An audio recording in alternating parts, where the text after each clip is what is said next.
Zağnos Paşa, Osmanlı tarihinin önemli simalarından biri olarak Fatih Sultan Mehmed'in güvenilir komutanlarından ve danışmanlarından biri olmuştur.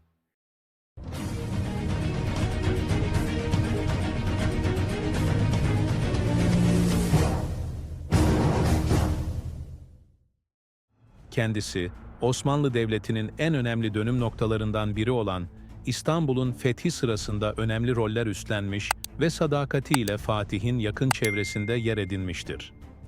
Doğum yeri ve tam tarihi hakkında kesin bilgiler bulunmasa da Zağnos Paşa'nın Osmanlı yönetimine geçmiş bir Hristiyan devşirme olduğu düşünülmektedir.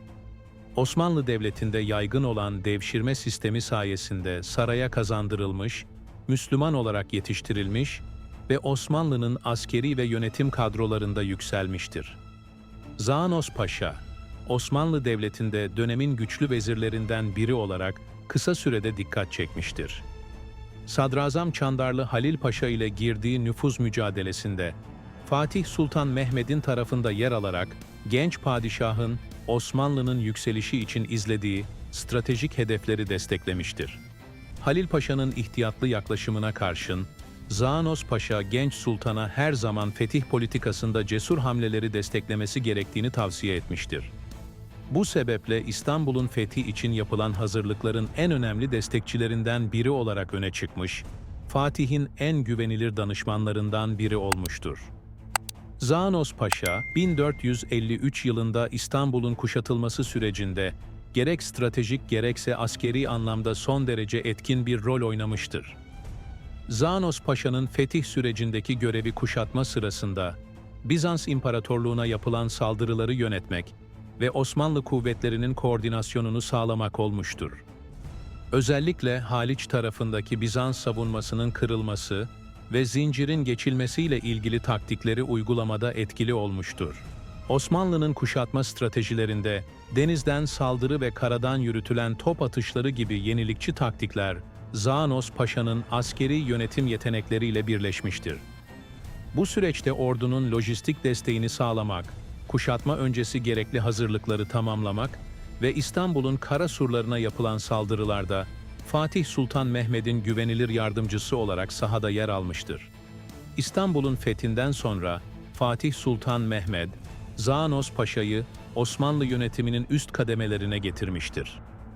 Rumeli Beylerbeyi olan Zağnos Paşa, Osmanlı Devleti'nin Avrupa'daki etkisini arttırmak amacıyla pek çok stratejik noktaya düzenlediği seferleri yönetmiş ve başarılı askeri hamleler gerçekleştirmiştir. Ancak Çandarlı Halil Paşa'nın idamı sonrası yaşanan saray içi çekişmeler ve yeni grupların güç kazanması, Zağnos Paşa'nın da etkisini sınırlandırmaya başlamıştır. Bu durum, Zağnos Paşa'nın Balıkesir'e sürgün edilmesine neden olmuştur. Yine de burada boş durmamış, bulunduğu bölgede hayır eserleri yaparak Balıkesir'in sosyal yapısına katkıda bulunmuştur. Sürgün yıllarını geçirdiği Balıkesir'de Zağnos Paşa kendisini hayır işlerine adamıştır. Bugün hala ayakta olan Zağnos Paşa Camii ve Zağnos Paşa Hamamı, onun bu dönemde yaptırdığı eserlerdendir. Osmanlı'nın Balkanlardaki etkisini genişletme politikasına katkılar sağladıktan sonra, Fatih Sultan Mehmed tarafından affedilen Zağnos Paşa, tekrar padişahın yanında yer almıştır.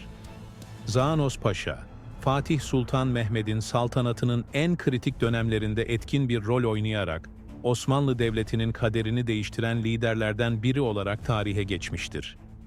Devlet yönetiminde aldığı cesur kararlar ve askeri alanda gösterdiği başarılarla Osmanlı'nın büyüme sürecine doğrudan katkı sağlamıştır. Vefatının ardından geride bıraktığı hayır eserleri ve Balıkesir'deki mimari mirası, onun Osmanlı tarihinde önemli bir figür olarak anılmasına vesile olmuştur.